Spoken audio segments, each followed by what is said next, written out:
What is good, you guys? I'm here to talk about the latest Pistons rumor that came out on Saturday. I'm a little bit late on it, but no worries. The Pistons were interested in Spencer Dinwiddie. This is according to Ian Bagley from the New York. He's on the New York Post or whatever. He mentioned this, and then also on the Bunning Cardigan show, where James Edward the third, he's the writer for the Athletic. He mentioned that he also heard similar things, and the Pistons were willing to give up Mason Plumlee, and that was the centerpiece for the trade that was discussed. Now, my first initial thing when I first saw Spencer Dinwiddie, I was like, what? Like, we don't need this man. And I still don't think we need him. You have so many point guards already. You have Saban Lee, you have Dennis Smith Jr., you have Killian Hayes, you have DeLon Wright, and it's like, why are you adding Spencer Dinwiddie? I'm forgetting his name. Why are you adding him? And then potentially, let's say you get the number one pick in the draft, which, no knock on wood on that, but if you get Cade Cunningham, then that's just a big logjam at that guard spot. It just really doesn't make much sense for the Pistons at all.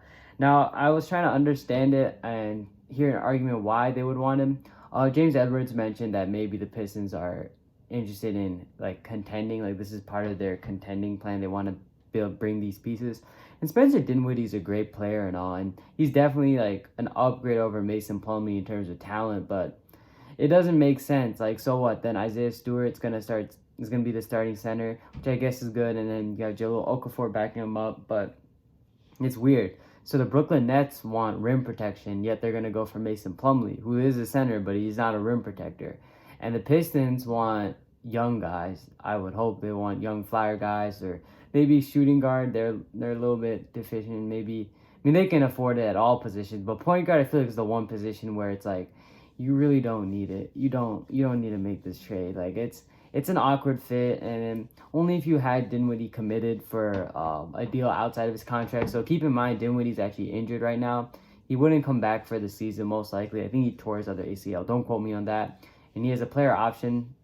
I guess the Pistons would try to re-sign him, but even then, it's just like, why would we want to trade Mason Plumlee for that? If it was like for a young player, I'm all for it. So let me give you guys a list of the young players who I would want them to pursue. And this is like no particular order. This is players that have like come in my mind. One, Jared Culver in Minnesota.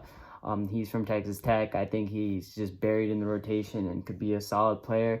Romeo Langford for the Celtics. I have no idea anything about him, but he was a highly touted recruit from Indiana. He's injured this year, but again, a flyer is a flyer. Malik Monk, although he hit a game winner, so he is kind of valuable to Charlotte. Maybe they may see him as a little bit valuable. Malik Monk is one that I want them to get, and maybe even like Marvin Bagley or Harry Giles. Now, listen, I know it's not realistic, and probably not, but Weaver. I'm a believer in Weaver, and we'll see what he can do at the trade deadline. But as for this rumor, I'm not really feeling it. I'm not feeling Spencer Dinwiddie on this team. He's a great player. He's a phenomenal player, actually. The Pistons messed up by trading him for stupid goddamn Cameron Barstow. That was a mistake by the SVG GM. SVG is a GM, but it's all good.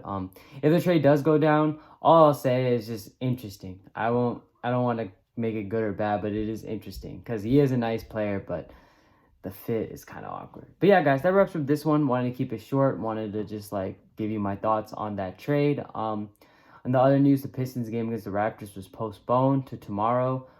They're supposed to play at 7. We'll see if the game happens. If it does, I'll try to make a video after the game. I didn't make one for the Knicks one. I had to wake up early in the morning, and the game was not fun to watch. The Pistons were just trash, and the Knicks played really good defense. But yeah, if Pistons or Raptors happens tomorrow, I'll make a vid. Other than that, guys, take care, have a great night, and peace.